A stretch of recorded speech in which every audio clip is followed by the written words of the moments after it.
Hey there, I'm Whitney Webb, contributing editor to Unlimited Hangout, here today with Mark Goodwin. I'm Mark Goodwin. I'm the editor-in-chief of Bitcoin Magazine and the author of the Bitcoin Dollar.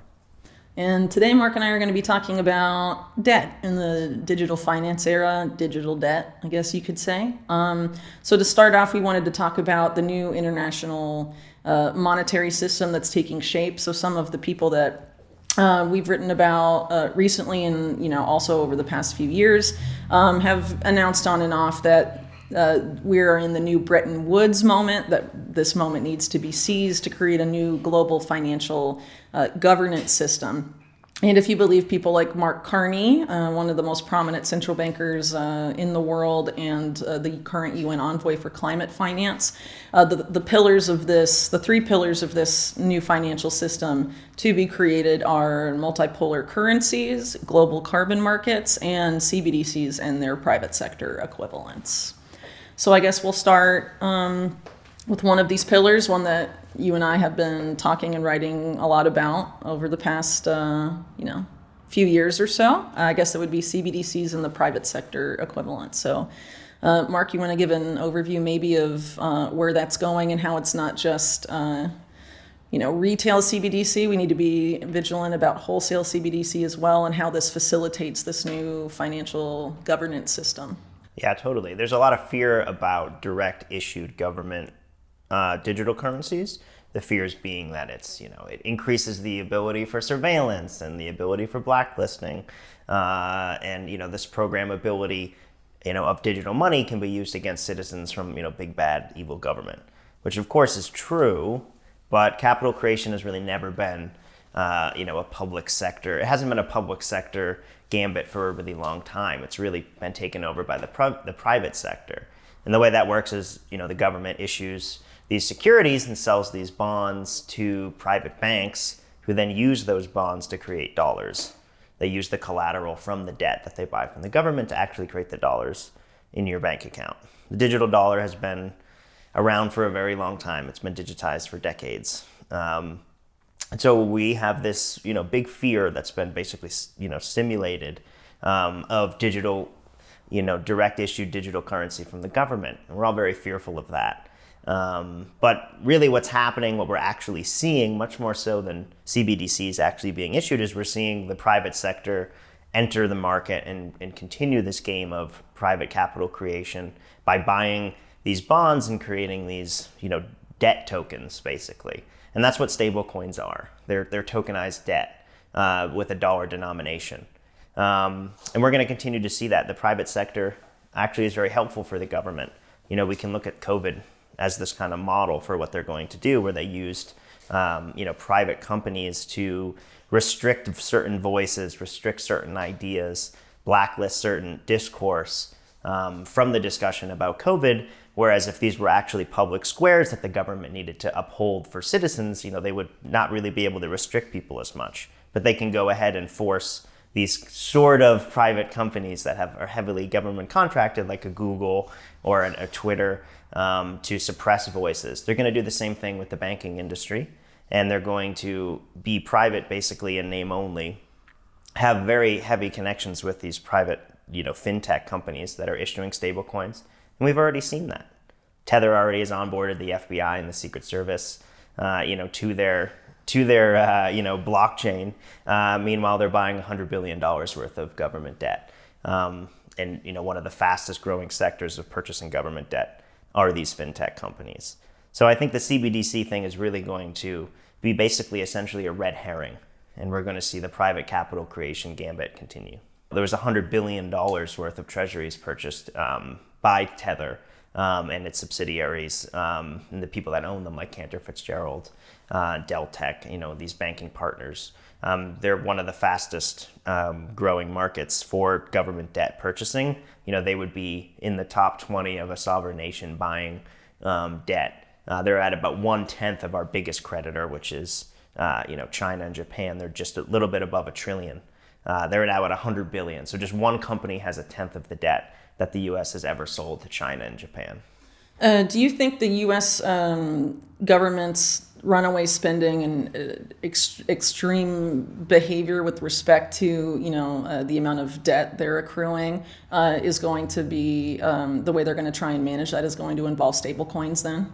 I absolutely do. Yeah, I mean, they have to sell this debt to somebody, right? We're now at this kind of unique place where the debt service, just to service our debt, not to pay it off, but just the service of the interest on the debt, is now outpacing in a year the growth of the GDP. So we're essentially, if you look at the U.S. as a corporation, and in many ways it is, we're a zombie corporation. You would never invest in us, never. Our debt is outpacing our growth. And so they have to find somewhere to sell this debt to. It's been Japan and China and, the Bahamas basically, for the history of the U.S. selling debt. And now all of a sudden, out of nowhere, we're seeing these private entity stablecoin providers just Pac-Manning up government debt and just eating it up. And that's not going to stop. We've heard from, Walter Hessert, who's the head of strategy at Paxos, which is very integrated with PayPal. They run their PayPal stablecoin. And he's specifically said that we're going to see, trillions of dollars of stablecoins, highly regulated stablecoins issued. The only way that happens is if trillions of dollars of government debt are purchased. So a recent report came out discussing how most of the stable coins in the world in terms of adoption outside the U.S. is happening in Latin America, specifically in Argentina, leading the pack because of the financial instability there.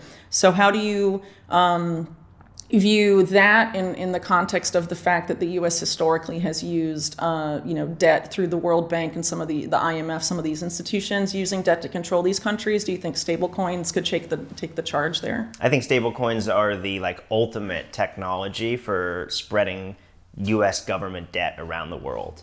And they're using this really clever and diabolical framing of, hey, no, we're these countries like Argentina, they've been wrecked by inflation and their really bad currency is the issue. It's their bad currency, their fiat, bad governance, monetary policy. So we're doing a huge favor by giving them access to US, dollar denominated, essentially bank accounts. We're banking the unbanked. But no, really what you're doing is you're charging the global south a fee to use your bank account. And in a lot of these cases, these are offshore Bahamian bank accounts. Some of them are, they're now getting more regulated within the purview of the DOJ and the SEC and the CFTC and, the Fed Treasury. But, historically, these have been basically offshore banks. And we're going to see high velocity of dollar usage, high volume of dollar usage. And we're going to see more and more countries relying on the dollar, and we're seeing that in South America, as you stated, and in the global south, and on the whole, and in parts of Asia, huge upticks of stablecoin usage, of dollar usage, and it's being framed as this humanitarian effort, wherein really it's debt serfdom. Debt serfdom. So, of course, one of the main concerns voiced among critics of CBDCs is programmability and surveillability. What's the potential for those things to be implemented in these stable coins that are onto which all these people in Latin America are being onboarded? Totally, 100%. There is no difference between the programmability of a private entity stablecoin versus a direct issued government one. In fact, there's actually probably more ability for a private entity stablecoin to do, there's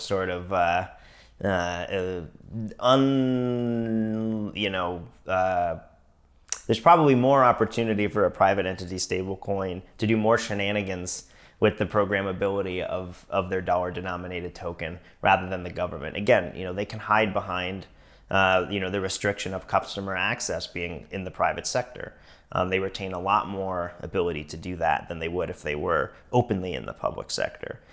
We've seen this happen before. We've seen multiple times in the last few years, banks restrict people for saying certain things online or being, around the Capitol building on a certain day or, protesting mandates, say in North America and in Canada and taking away banker restrictions or rights to your bank account. So we've seen the private sector, the private banking sector already flex these restrictions for being private entities. That it will only be more accessible for them with programmability. They could take your money away, blacklist your money. We've seen this already with the FBI and the Secret Service coming on to Tether. They've blacklisted dozens of addresses at the behest of the regulatory arm of the United States. That is a power that will not be given up. It's too important as a tool. And so as they, with one hand, are pushing this as this financial tool to give sovereignty to the global South, at the same time they're onboarding literally U.S. intelligence and law enforcement onto that very system that is a very transparent and surveillable, programmable system. So you can kind of see the dialectic there, the rhetoric versus the action. So the BIS, the Bank of International Settlements, issued a document, I think a couple years ago, talking about how the wholesale CBDC model was appearing to emerge as the preferred model of CBDC as opposed to retail CBDC. So how would these stable coins or some of their other, other things like deposit tokens figure into the wholesale CBDC system? Can you sort of explain for people that aren't aware of the two-tier CBDC concept, sort of what that architecture would be and why you are critical of it? Sure. Yeah, the two-tier model for capital creation, people look at, I think people are now more aware of the fact that there's a two-tier model because they're looking at the digitalizing of the U.S. dollar system or really the financial system. But it's always been a two-tier model. It's sort of a misnomer that the dollar is the world reserve. They say currency, which it's the world reserve currency, but it's backed by the world reserve asset, which is U.S. treasuries. And that's always been the case. The U.S. government, prints very little of actual, dollars or coins or any sort of kind of M0. Really, it's these massive amounts of debt that they create in these T-bills, these treasury bonds that then they sell to private banks to finance the U.S. budget to then create the currency that we all use. So it's always been a two-tiered system. And that's sort of how this gambit works. And the digital version of that will be exactly the same. So while there may be retail-facing CBDCs in some places of the world, maybe in China or in the UAE, there's a possibility for the government to actually be involved directly in the creation of a retail-facing. Much more likely, we're going to see that be taken by the private sector, and the government actually issuing these deposit tokens that act in the same way that U.S. treasuries work as the backing to the retail-facing CBDC. So there's currency and assets that back the currency. That's always been the two-tier model. So now we're seeing private companies, creating the technology for these banks to do interbank settlement of securities. And that's actually what we saw with FedNow that was launched last year within the U.S. It was just an updating of the treasury settlement within the United States. It wasn't a CBDC in any way. There was no token created. There's no retail-facing product. There's no accounts at all. It really was just modernized rails for banks within the Federal Reserve System to settle treasuries. So that is always the case. That will be the case. We're just going to see a new version of it that increases the ability of settlement and auditability. The main issue with the U.S. dollar system is the lack of transparency. It's the obfuscation of, where this collateral actually is, where these assets actually are that get misplaced. Bad things seem to happen when trillions of dollars go missing and we don't know why.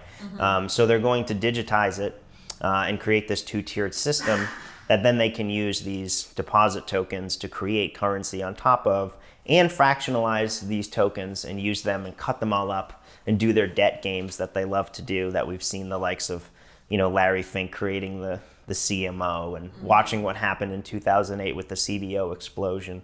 We're going to continue to see that, and the two-tier model will enable that at a much higher velocity than we've ever seen before.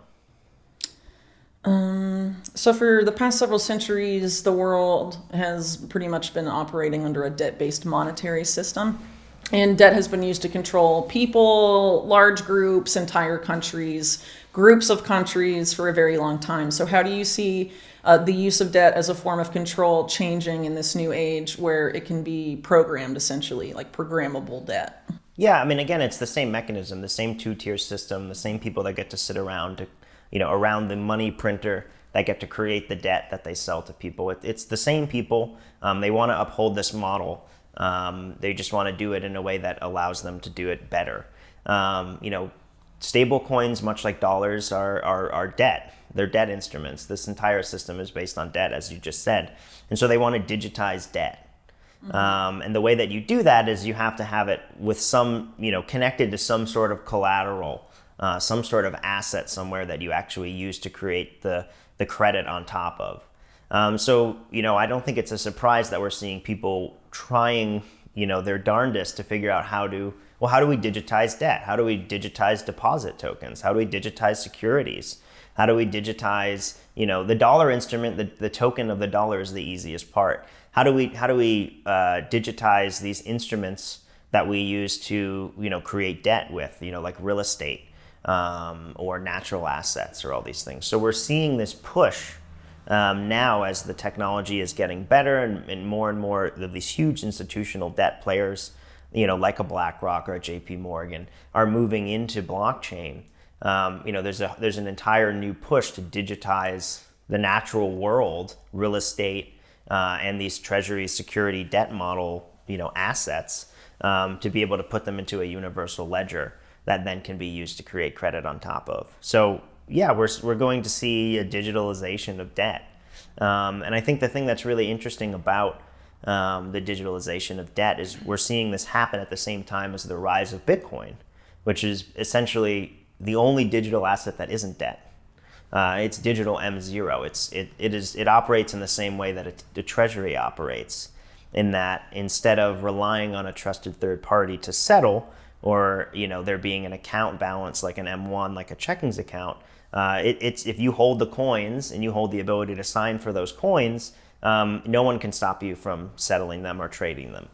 And this is digital credit or digital M0. And that's a total phase change from anything we've ever seen via PayPal or Venmo or Zelle or any of the digital dollars in your Bank of America, Wells Fargo, whatever. Any digital dollar we've seen before, digital asset, has always been debt-based. And now we're seeing the introduction of digital M0. And I don't think it's an accident that it's happening at the same time. If you want to digitize debt, you also need to digitize credit.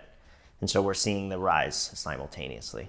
Well, as far as the programmability goes, I personally feel like that one of the reasons they feel like they need that is because it allows them to micromanage how people use their money to an unprecedented degree. And then it also essentially I'm pretty sure would allow them to essentially automate that micromanagement. Do you agree with that? And is there anything else that you think that programmability affords the people that control this debt-based system? Well, yeah, it lets them be able to set basically the funding rate of money, the yields, the interest rates of overnight lending, of yearly interest rates on bonds.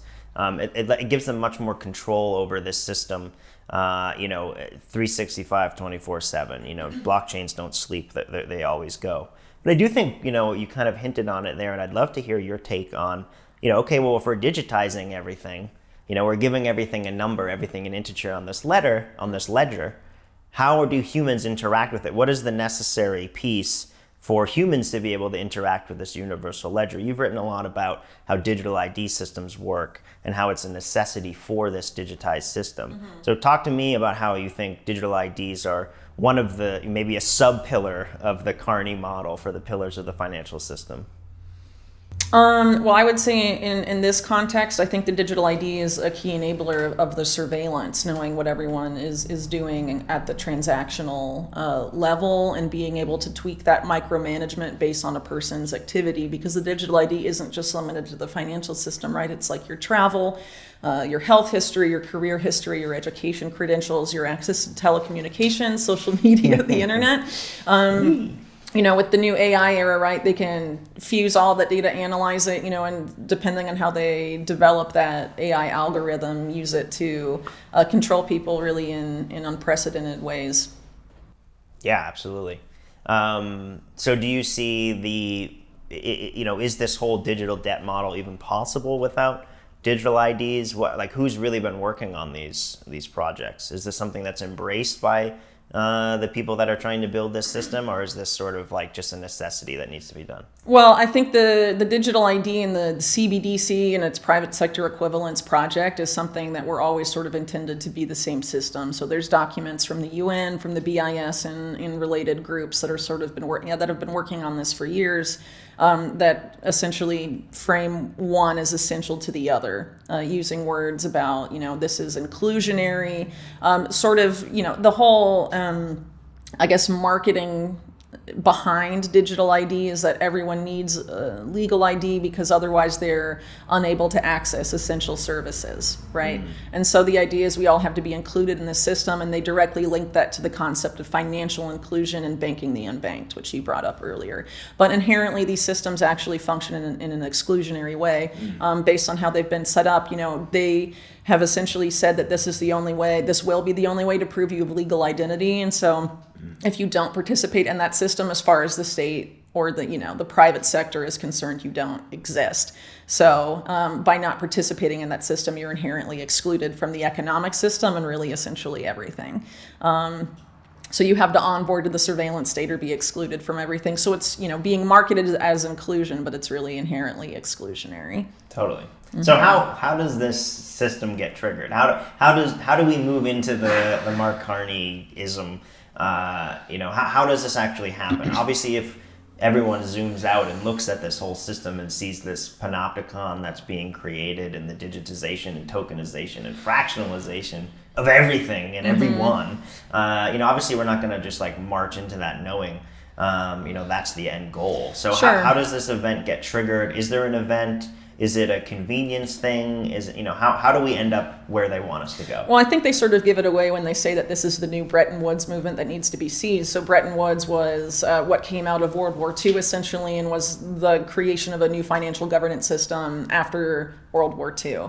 And this is essentially an effort to create a new financial governance system that was announced well before any sort of crisis like that, but it's probably going to need a crisis of that level to be implemented and to convince people to onboard at scale. And if you subscribe to the theory that all wars are bankers' wars, which there is plenty of evidence to support that, I would say, that seems to suggest that perhaps, this is the it's going to be a problem reaction solution type of situation where they've already made the solution. They've already developed what they want to be the new financial governance system after this new Bretton Woods moment. They just need some sort of big event on the scale of World War II or some large event that's, equally disruptive in order to be like, all right, now it's time for a new financial governance system after this big event like they did after World War II. Mm-hmm. Yeah, and I think the thing that's so interesting about this debt bubble exploding is that when you know that the debt bubble is going to explode and you want to explode it into the new system, the way that you sort of trigger that into the system that you want to get the masses to go with you is you actually want to have the most debt obligations on the record, on the board, so that when the system pops, they'll all pop. When the debt bubble pops, every debt bubble will pop. It will be everything all at once. It won't just be like, oh, Japan's fine, the US is fucked. It won't work like that. Everything will pop at once. So in this weird way, you actually want to create as much debt as possible right before the pin bursts the bubble. And then you can offer this, hey, we'll service your debt 1-to-1 if you come join this new universal tokenized ledger. Just sign up here, do a selfie of your face and give us your biometrics, and then here you are. So do you see that? Do you think that the COVID stimulus and monetary expansion was essentially a hey, this is the U.S. dollar system understanding that the global debt, this system post Bretton Woods is about to explode, so let's create as much debt as possible to then lead everybody into the new system? Are these players that are building the new system the same people that blew out the debt before? Yeah, I think there's a correlation there. A lot of the people building this system are people that are debt barons, essentially. BlackRock in particular had a really big role to play in the whole COVID monetary situation. At the same 2019 Jackson Hole meeting where Mark Carney talked about the new financial system to come is when BlackRock presented their going direct paper, which was the policy that was followed essentially and exactly when COVID hit, just a few months later. And BlackRock utilizes debt to increase its profitability and power and ownership of things around the world. And honestly, since debt's been such a big part of the control system for a long time, it's the people that can control the most debt on Wall Street and stuff tend to be the most powerful and the most successful, right? So yeah, totally. And these people are very you talk about BlackRock, obviously led by Larry Fink. And you look at, how close he's been to the public sector, over the years. I mean, called almost 40 times in 2011 as they're, dealing with the debt ceiling limit, under Obama. He literally banked Donald Trump before he was the president. And then, is a crucial part of, the bailout distribution and the whole play for, how they did the monetary expansion under COVID. Now, are you seeing these same players? How are you seeing BlackRock preparing itself for the token future?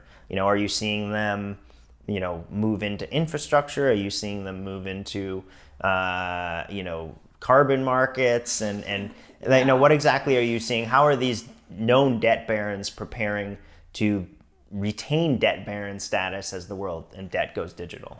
Well, it seems like in Larry Fink's case in particular, there's a goal, a big ambition there to develop new asset classes that can be used to basically fuel their existing business model and perpetuate it for millennia forward. Mm-hmm. So one of these that I've been writing about for a few years is the whole idea of natural assets, what they call nature's economy. And one of the groups that has been sort of propelling this forward, at least one of the earlier groups, the Intrinsic Exchange Group, which is a product of the Rockefeller Foundation and the multilateral development banking system, has a graphic on their website called The Opportunity, and they show there the existing amount of assets in the world economy, and then show what it, if we unlock natural assets, how nature's economy, it's like 6 times the amount of existing assets in the economy today. And so as an asset manager, BlackRock being able to unlock and take control of as many natural assets as possible that aren't currently part of the financial system is obviously a way for them to perpetuate what they do and deepen and expand their control over not just people in the existing financial system, but really over the natural world as well, and essentially turn everything alive into a tradable Wall Street financial product. And the goal, as Fink has stated, is to have all of this on a universal ledger, on blockchain presumably, and have it be trackable and surveillable, which is interesting if you look at it through the context of risk management, which is something that Larry Fink is very open as having been one of the guiding lights of his whole career.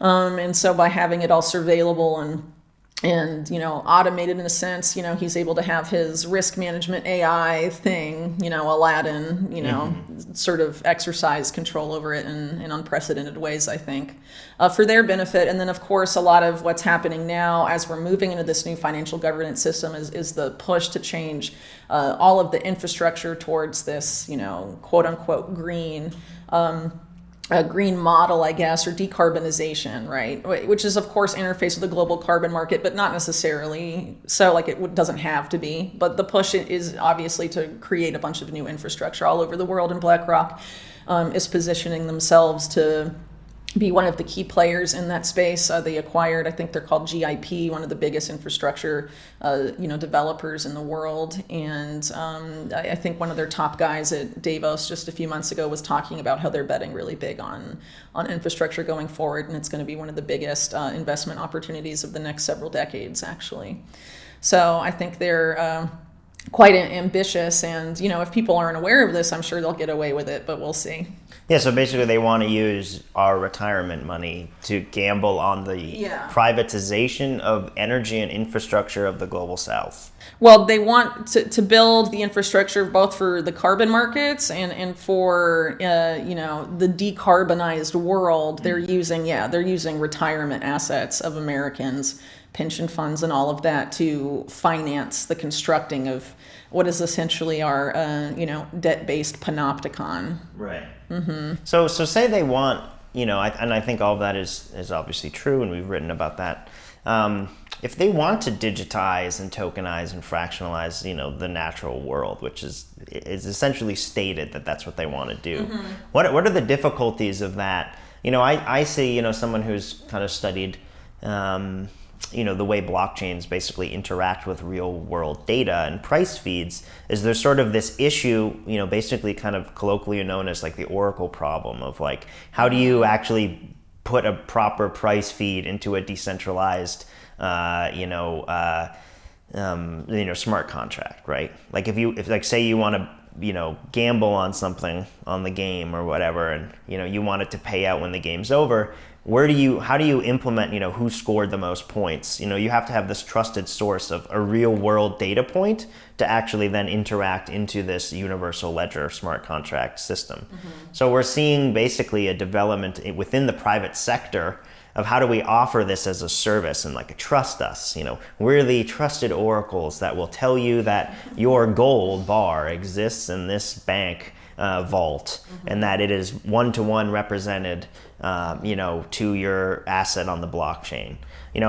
Are you seeing any sort of mechanisms or investment in certain types of companies that would allow basically a trusted Oracle service like this to be able to say your tree is here, or your rainforest square mileage is here, or your piece of gold is here? Are you seeing anything like that will help that? Yeah, there's a few companies that I mentioned in the tokenized ink piece that are sort of trying to position themselves that way. So you have, in the case of global carbon markets or the infrastructure for it, you have a company like Flow Carbon that's like tokenizing the assets, and they're tokenizing carbon credits that are produced by another high integrity carbon credit standardization company. One of these, there's a couple different names for them. I think there's like 5 prominent ones, and then those are the ones, between the two of them, that's how they claim to verify all these reserves, to avoid some of the scandals of carbon markets when they attempted to launch them in the past, of double counting, or the offsets weren't really real, or they were giving carbon credits for forests that they said were being saved from logging, but they were never in danger to begin with. And some of these controversies they're trying to get around with, claiming that, not unlike Fink does, the idea that like having it on blockchain magically is going to eliminate corruption. Right, eliminates corruption. Which is funny, because I think the way that they're able to perpetuate their corruption that they've been able to get away with in these ostensibly highly regulated markets we already have, I think the way they're going to do it in this model is through these trusted third parties. Just the trust us guys, they'll be able to manage our stuff, the surf stuff, and not let us get away with anything probably, but the big guys at the top, I'm sure, will be able to manipulate those trusted third parties. And in a lot of the cases, of like Oracle companies that act as those oracles, like a Chainlink, I guess, you have prominent major big tech oligarchs like Eric Schmidt being intimately involved with their rise. And will they be beholden to those oligarchs at some point if they're like, we need you to do this and that? Right. I don't know. I mean, it's definitely happened in the past, so why wouldn't it happen in the new era? I mean, would blockchain prevent that? I mean, not necessarily. Right. You talk about high integrity. Who's the founder of Carbon Flow? Oh, Flow Carbon? It's Adam Newman of WeWork. But they use the term high integrity because that's how they're trying to rebrand it after some of the mistakes of the past that garnered carbon markets in general a bad name. Totally. And I think that's really interesting too, because Larry Fink did literally say that the tokenization and blockchain eliminates all potential for corruption, which is really absurd when you consider that some of the closest partners to BlackRock, like JP Morgan and Bank of America, have two of the largest fines ever in the history of the United States for literal market manipulation, Sure. treasury spoofing, precious market spoofing, and then their, criminal activity in the 2007, 8, 09, debt implosion, specifically Bank of America, was like almost $17 billion.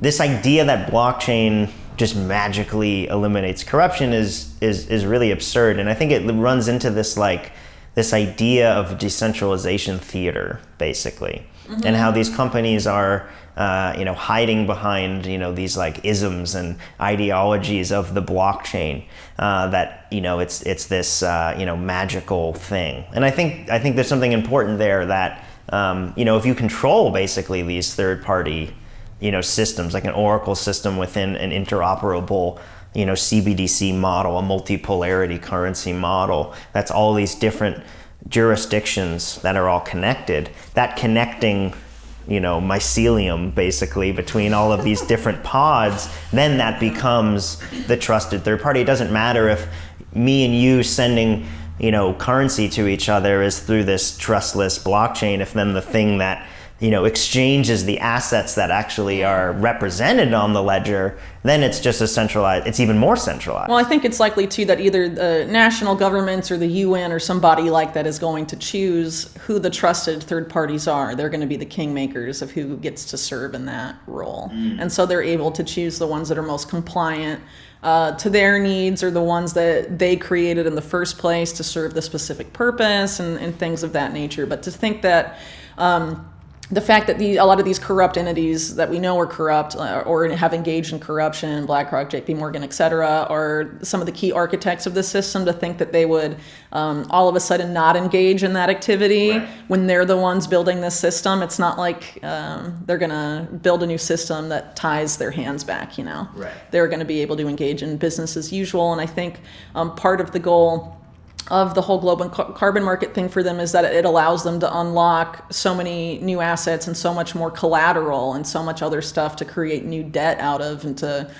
just sort of expand the existing models they use to just unprecedented levels, and sort of perpetuate this into infinity. I don't know. I mean, it's just really crazy to think about, but I think honestly, the reason they haven't abandoned the global carbon market is because they need that new asset class that's so enormous. Because one of the things too about the natural asset thing, at least as far as the natural asset corporation model is concerned, is that you literally just go into a forest or you go to a river or lake and you identify the natural asset, and then at no cost to you, just after identifying it, you issue shares in the natural asset, a lake, a forest, whatever, and then you sell those shares to sovereign wealth funds, asset managers, whatever, and then you have an IPO and generate all this money. I mean, it's literally just pointing out something outside and being like, this is mine, I'm going to fractionalize it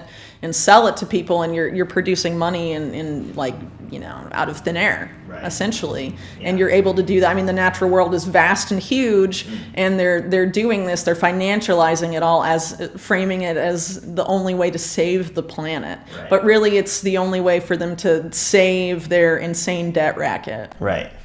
And it's funny too, because I think there's a parallel here that you've talked a lot about, where it's like, pay no attention to the man behind the curtain playing with the blockchains and who's validating the blockchains. Yeah. Howie Lutnick of Cantor, specifically said, hey, if you want something seized, Tether's great, you just call Tether. Ethereum's great, you just call Joe Lubin. You call the guy behind the decentralized theater to blacklist the person or do whatever. Mm-hmm. Reminds me kind of a little bit of how the AI play is probably going to go, right? It's like, oh, it's AI that's in charge. It's AI that's in control of all these things. But really, it's the keepers of the AI. Totally. Mm-hmm. Yeah. I mean, you have to pay attention to the people that are tweaking the AI, programming its objective functions that maintain it. They're able to manipulate it, and there is definitely a coordinated push to put AI in charge of as much of everything really as possible, and allows them to sort of follow what I call the Wizard of Oz model, be the man behind the curtain, but have AI be sort of this layer between you and the public that gives you sort of allows you to never be accountable for anything. You can just either blame everything on on the AI, or say like AI is superior to human intelligence and therefore, it's not our fault and we should trust what it says. Computer says yes, computer says no. And, I think it's very likely that AI, following that same model, is going to have a very big role in this coming, digital financial system. Yeah. There's digital debt and there's digital data.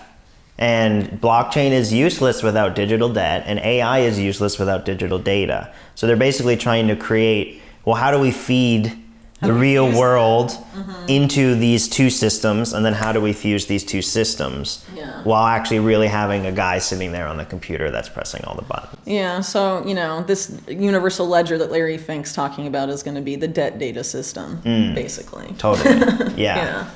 Yeah, very interesting.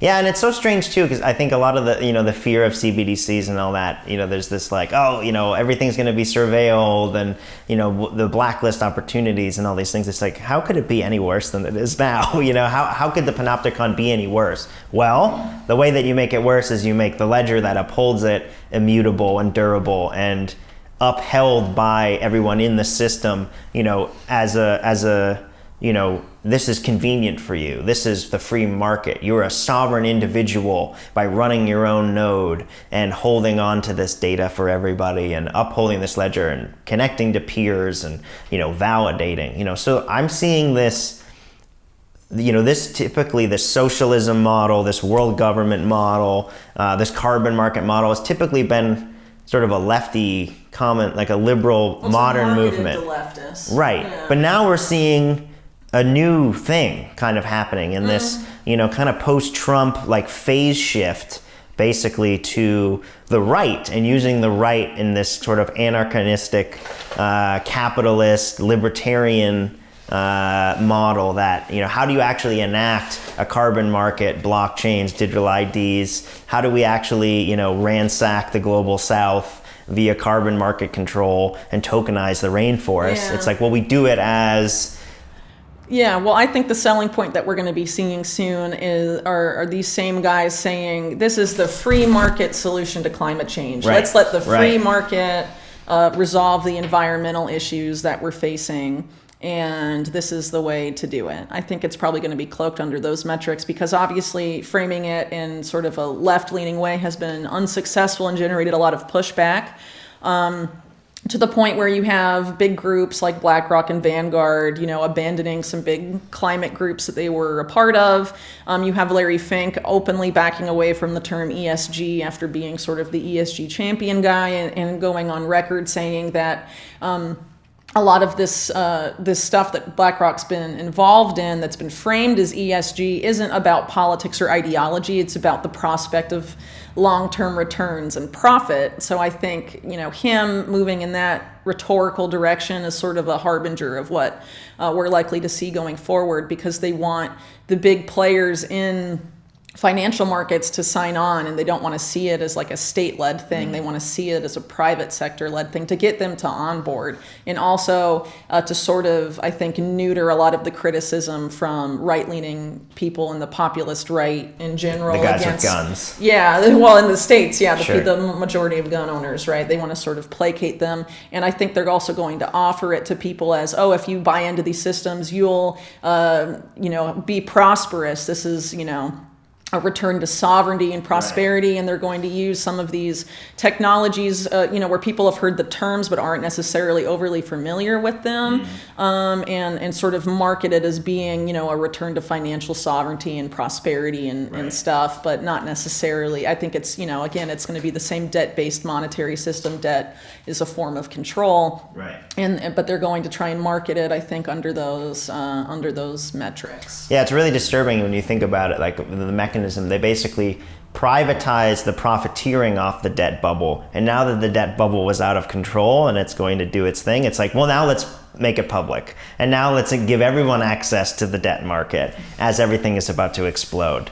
It's like there was like, a dozen banks around the money printer basically when we printed 90% of all US dollars in the last like 5 years or whatever. It's like there was such a small amount of people that benefited off of that, and now that we're in this new paradigm of $34 trillion and growing every day, it's like, oh, now we want to actually make the debt market open to everybody. And yeah. So I feel like we've talked about two of the pillars that we sort of started off the discussion with of this new financial system and carbon markets, CBDCs and their private sector equivalents. The one thing we haven't really talked about is Carney's prediction that there was going to be sort of multipolar reserve currencies. And earlier in our discussion, you talked about the U.S.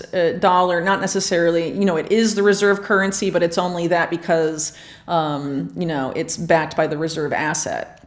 Right, U.S. Treasury. So I guess if Mark Carney's talking about this multipolar currency paradigm, that presumably is also going to be multipolar reserve assets, or rather, it's not necessarily going to be Treasury dominated anymore. The reverse, asset landscape, reserve asset landscape. It's going to be more than just treasuries. So what do you think is likely to happen there? Well, I still think treasuries are going to dominate, for sure. But I think, there will be kind of like a false victory of like, oh, well, now this, jurisdiction can print their own security tokens and issue their own currency. Retail, I think is going to be, we're going to see dozens or hundreds maybe even of currencies, whether they're private entity, funny little alternative cryptocurrencies, or, state, like euro pegged, stable coins, or, e-naira or e-yuan, or, we'll see, national currencies be digitized. But I still think it's a little bit of it's kind of a trick of kind of the Mark Carneys of the world, where there's this idea that it becomes multipolar, and it becomes multipolar basically in face only. But really, they're trying to create as much dollar-denominated debt as possible. You want to create as much dollar liabilities as possible for when the debt bubble explodes. So that's the first thing, is we're creating as much dollar debt as possible. And then you basically give people the ability to create money as this victory. And so people will begin to issue things. We're already seeing that. But there will be the interoperability system, as we kind of talked about, that connects all of these systems. So what is there's a new sovereign digital currency that has its own reserve asset, but then they want to trade and be able to, play in the US market. They're going to have some sort of interoperable reserve asset that can be exchanged and traded with the US system to do foreign exchange, to do imports and exports. So whoever is that controlling thing, in the same way, the US empire, so much of it is based upon controlling the seas and controlling trade. And yes, currency manipulation is a huge part of it, but there's a huge element of literal control over the trade routes.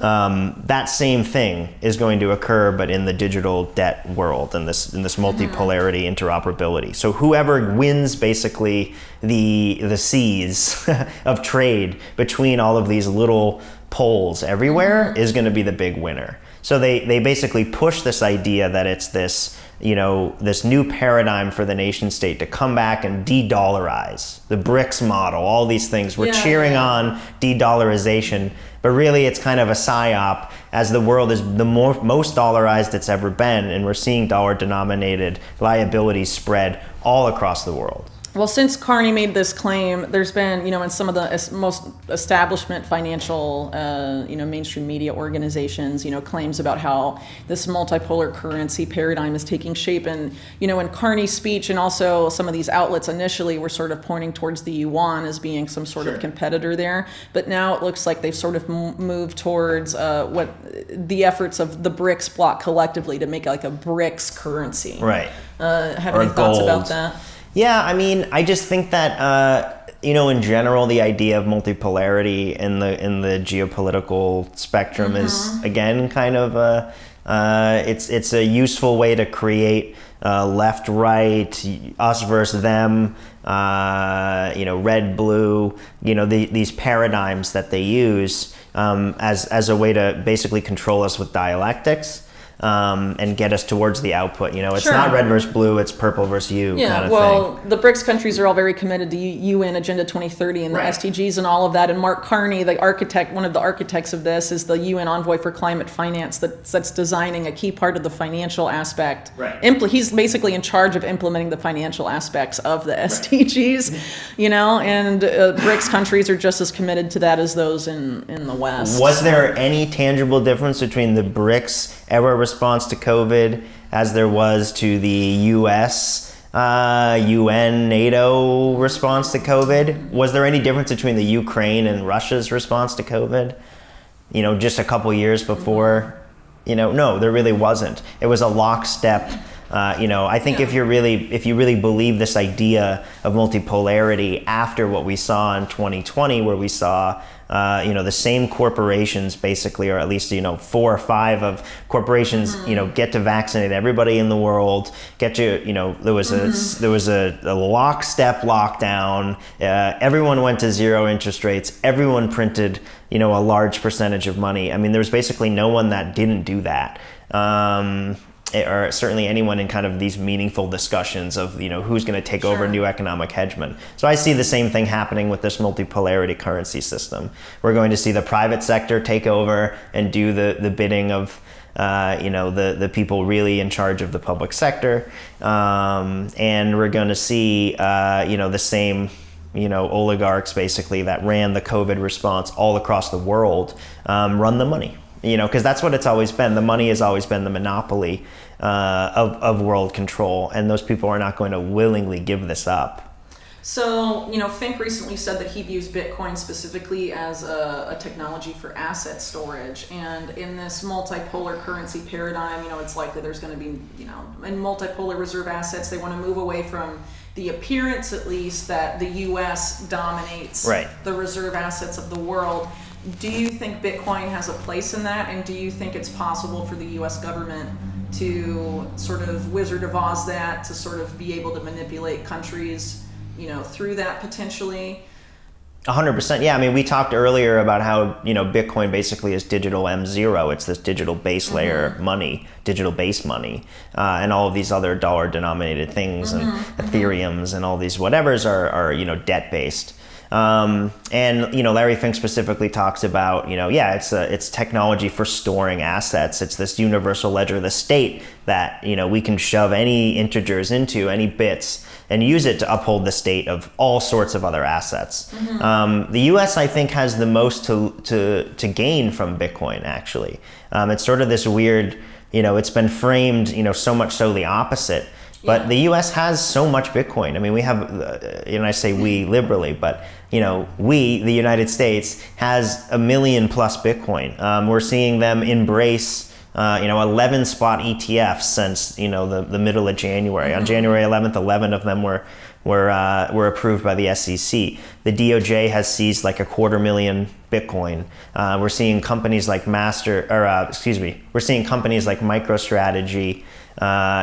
Basically doing a speculative attack against the US dollar while their headquarters is 15 minutes away from the CIA at Langley.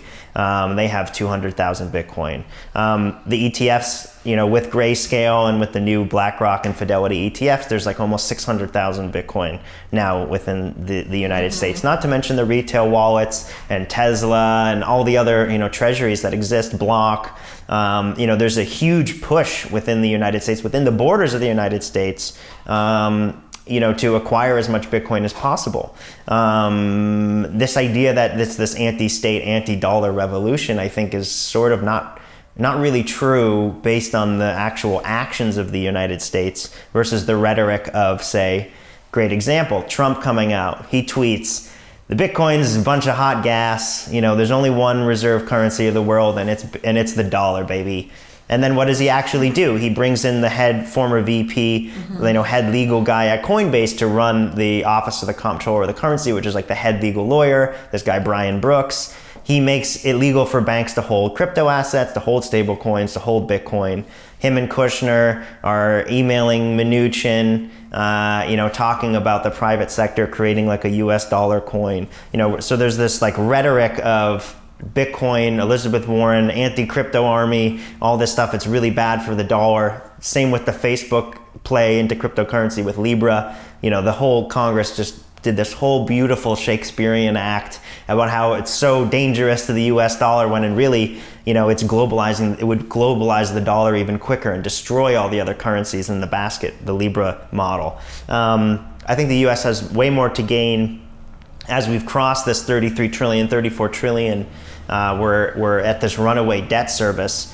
Where do we print money and retain our economic hegemon? We can actually inflate the dollar into Bitcoin, this demand inelastic asset, and uphold the economic hegemon of the dollar, using Bitcoin basically as this digital M0 to offset. And now we're seeing Basel III laws coming into play with capital requirements, where if you want to hold $100 million of Bitcoin, you need to hold $100 million of dollars on the books as consumer protection. What that actually means is if that $100 million turns into $10 trillion of Bitcoin because of an insane price explosion, now you need to hold $10 trillion. So they've created this tethering, no pun intended, but also probably pun intended, of the dollar system to Bitcoin. They want to control where this debt bubble pops, and now they have the perfect vacuum to suck up the dollar debt. So, within Bitcoin circles, it's been framed for a long time as the answer to fiat, to the debt-based monetary system. But what you're saying is that the powers that be in the U.S.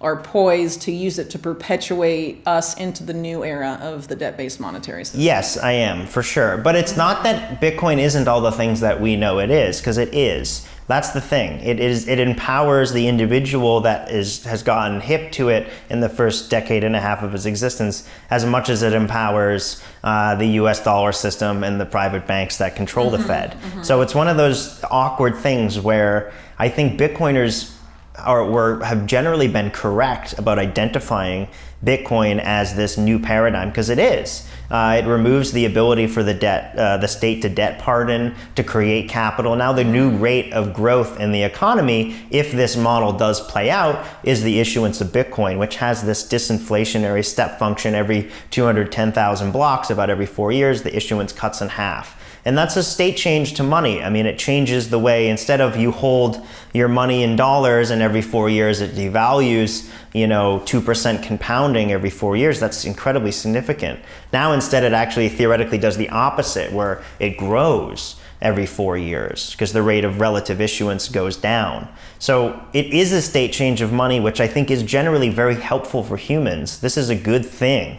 Unfortunately, it's surrounded by an open, transparent ledger. It's surrounded by, people, these vultures basically, that have used debt-based systems and surveillance to control humans. They're now surrounding it, and they have more resources to take advantage of the incoming deflationary world. So they're poised and ready basically to colonize Bitcoin, assuming that it's like real estate, it's this ledger. They're there to take more advantage of it than we can. So it's really important, I think, for Bitcoiners and just freedom advocates in general, people that are interested and understand that the fiat model is broken, that yes, the Bitcoin model is better innately economically in this kind of Austrian model, but it's also better for those same people. So how do we not manufacture consent for the Jamie Dimons and Larry Finks of the world to throw us all on this universal ledger and march into this panopticon excited how Larry Fink is pumping our bags? How do we prevent that from happening? We have to make sure Bitcoin doesn't just become an asset that's paperized and you trade it with shares on BlackRock's iShares IBIT ticker. And instead, we really focus on making it a currency that can be utilized by everyone in the world, and that billions of people can hold Bitcoin in a self-sovereign, self-custodial way, and it doesn't just become the settlement network for central banks around the world. Right on. Anything else you want to add before we wrap? I think that really covers it pretty much. Thanks so much for talking with me, Whitney. Yeah, absolutely.